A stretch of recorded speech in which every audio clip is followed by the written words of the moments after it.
ఆలోచనలు ఉన్నటువంటి పిల్లలారా, పరిశుద్ధులైన యథార్థవంతులైన నీతి కలిగిన పిల్లలారా, చేరువచ్చినందరికీ ప్రభునామంలో మరొకసారి వందనాలండి. గ్రంథంలో నుండి మార్కు సువార్త 2వ అధ్యాయము 4వ వచనం నుండి మనము ధ్యానించుకుందామండి. చాలామంది కూడి ఉన్నందున వారు ఆయన వద్దకు చేరలేక ఆయన ఉన్న చోటికి పైగా ఇంటి కప్పు విప్పి సందు చేసి పక్షవాయువు గలవానిని పరుపుతోనే దింపిరి. యేసుక్రీస్తు ప్రభువారు ఒక ఇంటిలో ఉన్నారు. ఆ ఉన్న ఇంటిలో జనం చాలా ఎక్కువగా ఉన్నారు. జనము చాలా ఎక్కువ ఉండటం చేత ఒక ఇంటి గుమ్మం ద్వారా నుండి ఈ పక్షవాయువు గల వారిని తీసుకొని రావటకు వీలు పడలేదు. ఆ యొక్క ప్లేస్లో, ఆ యొక్క ఇంటిలో, ఎందుకంటే చుట్టూ జనము, వాకిలి గుమ్మములో జనము, ఇంట్లో జనము, గుమ్మము బయట జనము ఉండటం వలన ఈ పక్షవాయువు గల వారిని స్వస్థత ఎలాగు అని బహుగా ఆలోచన చేసి వారు ఒక ప్లాన్ వేసి ఒక ప్రణాళికలో ఆ ఇంటి పై కప్పు ఓపెన్ చేసి ఆ మంచము దిగేంత ప్లేస్గా సందు చేసి ఆ పక్షవాయువు గలవాని మంచముతో పరుపుతో సహా చిన్నగా దించినారు. అది దేవుడు యేసుక్రీస్తు ప్రభువారు గమనించిన తర్వాత యేసు ప్రభువారు అంటున్నారు, యేసు వారి విశ్వాసము చూసి, ఆయన ఏం చూసినాడంట, వారిలో ఉండే ఆ హృదయంలో ఉండే ఆతృత, విశ్వాసం చూసినాడు. ఆ మంచం కనపడుతుంది, ఆ రోగంతో పడి ఉన్న వ్యక్తి కనపడుతున్నారు, ఆ దించుతున్న మనుషులను చూస్తూ ఉన్నాడు. కానీ ఆయన ఏమని వ్రాయిస్తూ వచ్చినాడు, వారి విశ్వాసము చూసి. ఆ దింపుతున్నటువంటి మనుషులందరినీ చూస్తున్నాడు. రోగంతో పడి ఉన్న ఆ యొక్క బెడ్తో కూడా ఉన్నటువంటి ఆ యొక్క అతన్ని, పక్షవాయువుతో కూడిన అతన్ని దించుతూ ఉన్నారు. ఇదంతా చూసి వారి హృదయాల్లోకి దేవుడు వెళ్ళిపోయినాడు. ఇలా వారి హృదయంలోకి వెళ్ళి వారి వైపు చూసి విశ్వాసము చూసి వారి విశ్వాసం చూసినారు. కుమారుడా, ఆ యొక్క రోగితో మాట్లాడుతున్నాడు, పక్షవాయువు రోగితో, కుమారుడా నీ పాపములు క్షమింపబడి ఉన్నవని పక్షవాయువు గలవానితో చెప్పారు. డైరెక్ట్గా ఏం చెప్పినాడు దేవుడు, నీ పాపములు క్షమింపబడి ఉన్నవి. నువ్వు ఎందు నిమిత్తమై రోగమై ఉన్నావో,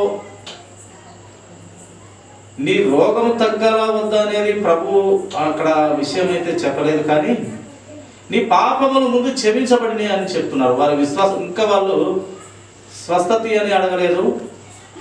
యేసుక్రీస్తు ప్రభు వారి గొప్ప గొప్ప యొక్క సూచక్రియల్లో అడగక తలగినే కొన్ని పరిస్థితులను దేవుడు పసిగట్టగలిగి వరాలు ఇస్తుంటాడు. ఆయన ఇంకా అడగలే. ఆ యొక్క రోగం కానీ, ఆ యొక్క పక్షవాయువుతో ఉన్న ఆ రోగిని చూడలే, అతన్ని పలకరించలే.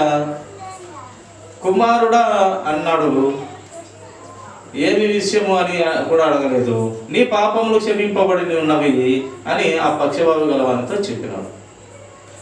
అప్పుడు చూడండి 6వ వచనంగా, మార్కు సువార్త 2:6వ వచనము, శాస్త్రులలో కొందరు అక్కడ కూర్చొని ఉండేది. శాస్త్రులు, ఆ కాలంలో ఈ శాస్త్రులే యేసుక్రీస్తు ప్రభు వారికి శత్రువులు, విలన్లు. శాస్త్రులలో కొందరు అక్కడ కూర్చొని ఉండిరి.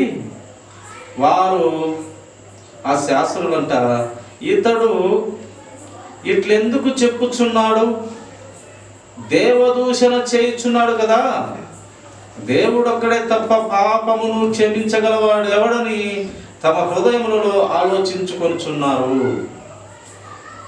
ఈయనయింది రోగంతో వచ్చే మనిషిని రోగాన్ని తీసివేయమని ఆ రోగికి స్వస్థత ఇవ్వకుండా పాపాల జోలికి పోతున్నాడు, పాపాన్ని తీసివేస్తా అంటున్నాడు. దేవుడు కదా అది చేయాల్సింది. ఈ శాస్త్రుల ఆలోచన. దేవుడు కదా చేయాల్సింది.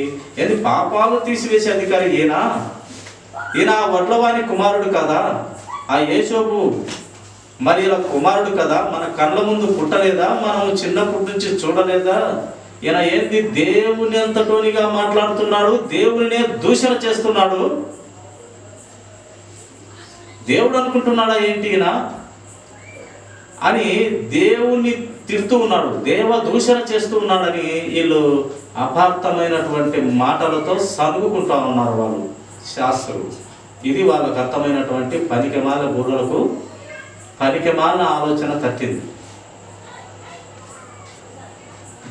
రోగము తీసివేయాలి కదా, ఎందుకు పాపాలు తీసివేసి అంటే ఆ పాపానికి అధికారి సర్వలోకమును సృష్టించిన ప్రభువు ఈయనని గుర్తించలేకపోయినారు ఈ యొక్క శాస్త్రులు అనబడినటువంటి ఆ యొక్క వారు.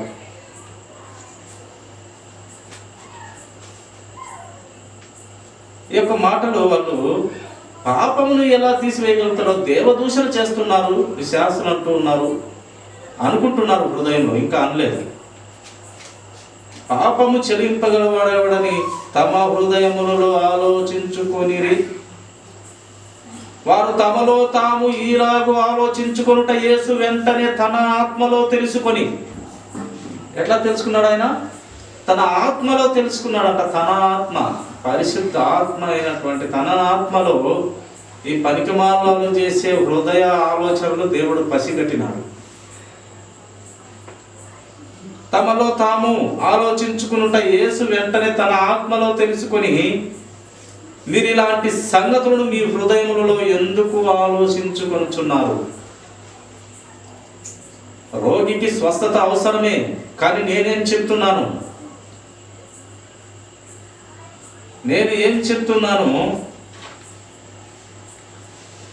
మరి పాపముల ముందు క్షమించబడితే ఆటోమేటిక్గా అతను స్వస్థత పరచబడతాడు. పాపములకు అధికారి ఇక్కడ యోనా కంటే శ్రేష్ఠుడు, సొలొమోను కంటే శ్రేష్ఠుడు, ఇంకా మోసే అబ్రహాము అందరికంటే, ప్రవక్తల అందరికంటే గొప్పదైన శ్రేష్ఠుడు, సర్వశక్తిమంతుడు ఇక్కడ ఉండేది అని మీరు గుర్తించలేకపోయారా అంటూ వారి హృదయాలలో, దేవుని ఆత్మలో వారి హృదయాలలో ఉన్నటువంటి ఆలోచన కనుక్కొని దేవుడు వారికి తెలియపరుస్తున్నాడు డైరెక్ట్గా. ఇంకా వాళ్ళు చెప్పలే, ఈయన దేవదూషణ చేస్తున్నాడు, పాపాలు తీసివేస్తాడు అంటాడు, ఈయన మనకేం కొత్త, ఆ వడ్లవాని కుమారుడు కదా, ఆ చెక్క పని చేసుకునే, ఇక యేసోబు మరియల కుమారుడు కదా, మన కన్నులలో చూసినాం కదా, ఏంది ఈయన దేవుని ధిక్కరించే మాటలు మాట్లాడుతున్నాడు, దేవుణ్ణి దేవదూషణ చేస్తున్నాడు, దేవుణ్ణే నిందిస్తున్నాడు, ఈయన దేవుడైనట్టు మాట్లాడుతున్నాడని ఆ సన్నుగులు దేవునికి ఆ ఆత్మ ద్వారా తెలుసుకున్నాడు. ఇంకా చెప్పలేదన్నమాట ప్రభువుకు.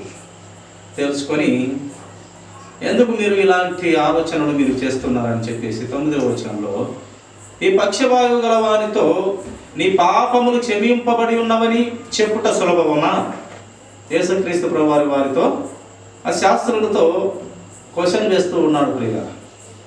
ఈ పక్షవాయువు గల వారితో నీ పాపములు క్షమింపబడి ఉన్నవని చెప్పుట సులభమా?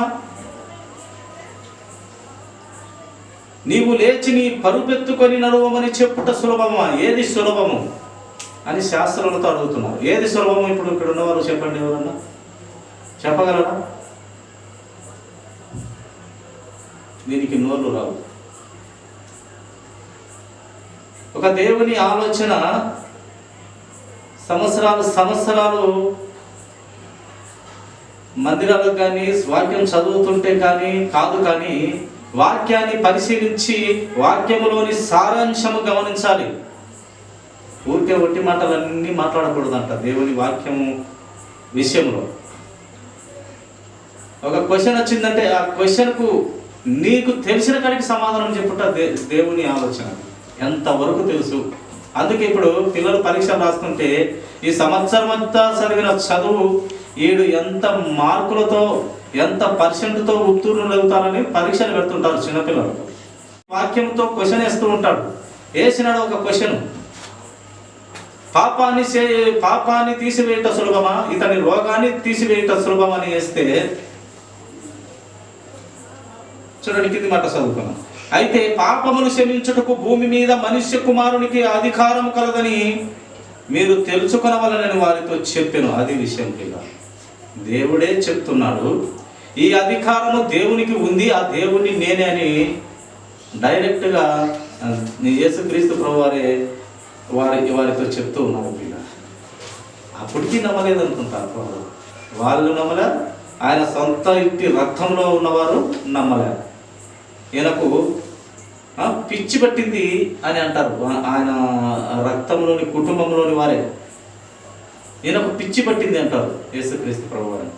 సర్వలోక జ్ఞాని, సర్వలోకమును తన వాక్కు ద్వారా, తన సొంత చేతుల ద్వారా మనుషులను తయారు చేసి జీవవాయువు ఊది మనుషులను పుట్టించి, మనుషుల కంటే ముందుగా భూమిని, ఆకాశ నక్షత్ర మండలాలను అన్ని మండలాలన్నింటినీ తయారు చేసి సృష్టించి, ఇదో పలాని ప్లేస్లో మనిషి బతకగలడని భూమిని తయారు చేసి దాని మీద జీవవాయువు పెట్టి ముందుగా సిద్ధపరిచి, మళ్ళీ అదే భూమిలో మట్టి నుండి సమస్తమును కలుగజేసిన దేవుణ్ణి గుర్తించలేక, తన రక్తము వారు గుర్తించలేదు. శాస్త్రులు, పరిసయ్యులు, సద్దుకాయులు వీళ్ళందరూ కూడా గుర్తించలేకపోతున్నారు. డైరెక్ట్గా చెప్తున్నాను. అయితే పాపములు క్షమించుట భూమి మీద మనుష్య కుమారునికి అధికారం కలదు. ఈ మనుష్య కుమారుడే దేవుడు, ఈ మనుష్య కుమారుడే యేసు క్రీస్తు ప్రభువారు. ఆ క్రీస్తే యేసై భూమి మీదకి వచ్చాడు అని ఏ ఆత్మ ఒప్పుకుంటుందో వారు ధన్యులు. పరలోక రాజ్యములో క్రీస్తు భూమి మీదికి యేసుగా వచ్చనని ఏ ఆత్మ ఒప్పుకుంటుందో వారు ధన్యులంట ప్రియులారా. వాక్యం మనకు తెలియపరుస్తుంది. కనుక ఈ మనుష్య కుమారునికే పాపాలు క్షమించగలిగిన అధికారము కలదని మీరు తెలుసుకొనవాలని వారితో చెప్పినాడు. విషయం డైరెక్ట్గా వీరికి వచ్చే డౌట్లన్నీ బట్టబయలు చేసేసినాడు దేవుడు. మరణము ఓపెన్ చేసేసినాడు. దేవ దూషణ అంటున్న ఈ పనికిమాల ఆలోచనలో దేవ దూషణ కాదు, ఆ దేవుడే చెప్తున్నాడు. పాపాన్ని తీసివేసే అధికారులు ఇక్కడ యోనా కంటే శ్రేష్ఠుడు, సొలొమోను కంటే శ్రేష్ఠుడు, అందరికంటే శ్రేష్ఠుడు, సర్వ సృష్టిని సృష్టించిన శ్రేష్ఠుడు ఇక్కడ నేను చెప్తున్నాను, రాసి పెట్టుకో అని ప్రభు చెప్తూ ఉన్నాడు పిల్లలు. అయినా వాళ్ళు నమ్మారా? వాళ్ళు నమ్మలేదు. ఇంటి వాళ్ళు నమ్మలేదు. ఈదుల వాళ్ళు కూడా కరెక్ట్గా నమ్మలేదు. ఆయన శిష్యులు మాత్రం అంతో ఇంతో కొంచెం నమ్మకంతో ఉండేవారు. వాళ్ళు కొంచెం పూర్తి పరిపక్వతలోకి వచ్చినారు. పూర్తి జ్ఞానమును పొందుకున్నారు ఆయన శిష్యులైనటువంటి అపోస్తలులు. సర్వలోక జ్ఞానమంతా ఆయన పాదాల చెంత గుప్త నిధులుగా ఉన్న క్రీస్తు పాదాల చెంత ప్రతిరోజు నేర్చుకుంటూ, వారి హృదయాలలో మారు మనసు కలిగి ప్రతిరోజు నేర్చుకుంటూ తమలో పొరపాట్లు దిద్దుకుంటూ వాళ్ళు ఏమి సాధించినారంటే, దేవునిలో సర్వ పరిపూర్ణతను గమనించి వీరు కూడా సర్వ పరిపూర్ణులైనారు. ప్రియ, సర్వ పరిపూర్ణులు అవటమే కాదు, సృష్టికర్తకు ప్రాణాలను తెగించి తలలు తీసి క్రీస్తు పాదాల చెంత పెట్టినారు. హత సాక్షులైనారు క్రీస్తు కొరకు. అంత పరిపూర్ణత సంపాదించినారు మన అపోస్తలులైన ఆ యొక్క 12 మంది గొప్ప సైన్యము. ప్రపంచాన్ని మార్చగలిగిన వారు, ప్రపంచ దేశాలను ఇప్పుడు కోట్లలో ఆయన విశ్వాసులు ఉన్నారంటే ఆ 12 మందితో స్టార్ట్ అయింది. పైన 12 మందిని ఎంచుకున్నాడు. 12లో ఒకడు పాపము ధరించుకున్నప్పటికీ, పాపములో ఉన్నప్పటికీ, ప్రభువును అప్పగించినప్పటికీ మళ్ళీ అతనిలో ఆ సాల్తాను పోగొట్టగలిగే మళ్ళీ పశ్చాత్తాపన్నాడు. యూదా ఇస్కరియోతు పశ్చాత్తాపడి ఆ పాపపు సొమ్మును తిరిగి ఇవ్వకపోతే వాళ్ళు తీసుకోలేదు, విసిరి చల్లేసి చెట్టుకు ఉరేసుకొని చనిపోయినాడు. దేవుని శక్తి తర్వాత తెలుసుకొని పశ్చాత్తాపడి ఈ పాపములో ఉన్న అపవాది అని పేరు సంపాదించుకున్న క్రీస్తు నోట నుండి మీలో 12 మందిలో అందరూ మంచివారు కాదు, ఒకడు అపవాది ఉన్నాడన్న అన్నప్పుడు ఆ అపవాది పేరు ప్రభు నోట నుండి సంపాదించుకున్నప్పటికీ ఈ యూదా ఇస్కరియోతు క్రీస్తు ఆ యొక్క గొప్ప మనిషిని అప్పగించినందుకు పశ్చాత్తాపడి ఆ ఇచ్చిన ధనమును చల్లివేసి ఆయన సైతాన్ ద్వారా ప్రేరేపింపబడి చెట్టుకు ఊరేసుకొని చెట్టు మీద నుంచి పడి ఆ కడుపులోని పేగులన్నీ బయటపడేసి చనిపోయినాడు. మొత్తానికి అందరూ హతసాక్షులైపోయినారు. ఎందుకు ఆ సృష్టికర్త హతసాక్షులు ఎందుకు అవ్వాలి?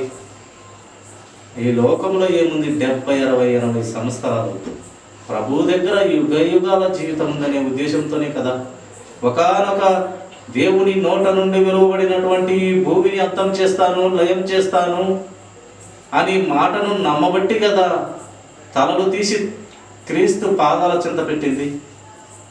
అదే నమ్మకుంటే వాళ్ళు ఎందుకు హతసాక్షులు అవుతారు? అది వారు ఏదైతే తనువులాడి చూసి తన సహవాసములో క్రీస్తును చూసి క్రీస్తు సిలువ వేయబడుట అందరూ శిష్యులైనటువంటి వారు చూసి వారి ద్వారా వ్రాయబడిన ప్రతి మాటను మనం ఇప్పుడు నమ్ముచున్నామంటే యేసుక్రీస్తు ప్రభు వారు అన్నట్టు మీరు చూసి కొంతమంది అయితే నమ్మరు కానీ ఒకరు నమ్మలేకపోతే చూడక నమ్మిన వారు నా పిల్లలు ఇది ఈ కాలంలో ఉన్నటువంటి వారు మీరు రాసింది విని నమ్ముతున్నారే వారు గొప్పవారు, వారు ధన్యులు అన్నాడు దేవుడు. శిష్యుల కంటే గొప్పతనాన్ని మనందరికీ దేవుడు ఇస్తూ ఉన్నాడు. ఆయన చాలా శక్తిమంతుడు. యేసుక్రీస్తు ప్రభువు సత్యమే పలికి దేవుడు ఆయన. కనుక ప్రియ దేవుని సంగమా, భూమి మీద మనిషి కుమారునికి అధికారం కలదని తెలుసుకోవాలని వారితో చెప్పి పక్షవాయువు గల వారిని చూచి నీవు లేచి నీ పరుపెత్తుకుని ఇంటికి పొమ్మని వారితో నీతో చెప్పుచున్నాను అన్నాడు. మరి నాయన నీకు స్వస్థత ఇచ్చేనే వీళ్ళు నమ్ముతున్నారు నాయన, నీ ఆల్రెడీ నీ పాపాలు తొలగించబడ్డాయన నోటి మాట చేత ఇంకా నువ్వు పరుగెత్తుకొని వెళ్ళిపో అని చెప్పినాడు. చక్కగా పరుగెత్తుకొని అతను వెళ్ళినట్టుగా మనము చూడగలను. చూడండి అతను ఏం చేస్తున్నాడు. 12వ వచనం, తక్షణమే వాడు లేచి పరుపెత్తుకొని వారందరి ఎదుట నడిచిపోయాను కనుక వారందరూ విభ్రాంతి నుండి మనం ఇలాంటి కార్యములను ఎన్నడూ చూడలేదయా చెప్పుకొనుచు దేవుణ్ణి మహిమపరిచినారు. అక్కడ ఆ ఇంటిలో ఇలాంటి కార్యాలు మనం చూడలేదు. అంత అద్భుత కార్యములు దేవుడు చేసినాడు. ఇవన్నీ కూడా ఈ కార్యాలు ఎందుకంటే దేవుని శక్తి ప్రతి మనిషి తెలుసుకోవాలని ఈ కార్యాలు, అద్భుత కార్యాలు దేవుడు చేసినాడు. ప్రతి మనిషి దేవుని శక్తి, ప్రజలందరూ దేవుని నమ్మాలని, ప్రజలందరూ సృష్టికర్త పాదాల చెంతకు వచ్చి ఆ జ్ఞానాన్ని నేర్చుకొని ఈ 60-70 సంవత్సరాలు కాదు యుగ యుగాల జీవితము ప్రభువు దగ్గర ఉన్నదని తెలుసుకొని మసులుకునేవారు కావాలి అని ఆయన గ్రంథంలో ప్రతి సత్యాన్ని, నీతిని, న్యాయాన్ని, ధర్మము గ్రంథాల్లో రాసి ఉంచినాడు. చూడండి, ఇంకొక మాటతోనే ముగించుకుందాము.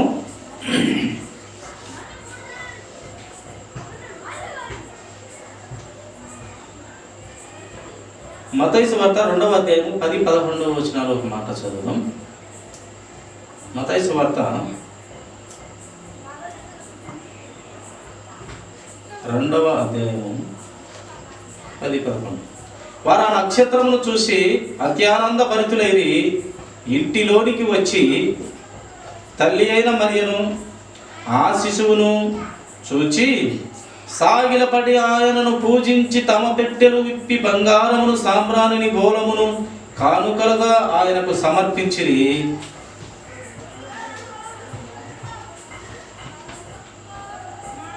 కానుకలుగా సమర్పించి ఉన్నారు. ఏమేమి సమర్పించినారు? బంగారము, సాంబ్రాణి, బోలము. కనుక ఇక్కడ ఒక చిన్న మాట మనము ధ్యానించుకుందామండి. తల్లి అయిన మరియను ఆ శిశువును చూచి సాగిలపడి ఆయనను పూజించి తమ పెట్టెలు విప్పి బంగారమును సాంబ్రాణిని బోరమును కానుకలుగా ఆయనకు సమర్పించిరి. ఈ సృష్టికర్త పుట్టి ఉన్నాడని తెలుసుకొని, ఒక నక్షత్రం ద్వారా తెలుసుకొని, ఆ నక్షత్రమే వీరికి దారి చూపించింది. వచ్చి ఆ సృష్టికర్త పాదాల చెంత చేరి వాళ్ళు బంగారు సాంబ్రాణి బోరము సమర్పించి ఆ సృష్టికర్త పుట్టినాడని వాళ్ళు తెలుసుకున్నారు. ఆ తూర్పు దేశపు జ్ఞానుడు వారి గ్రంథాలలో దేవుడు ఎలా బయలుపరిచిన దాని ప్రకారం వాళ్ళు ఒక నక్షత్రము ద్వారా సృష్టికర్తను గమనించగలరని వాళ్ళు ఎలాగ తెలుసుకున్నారో ఆ యొక్క తూర్పు దేశపు జ్ఞానుడు చక్కగా వస్తూ ఉన్నారు.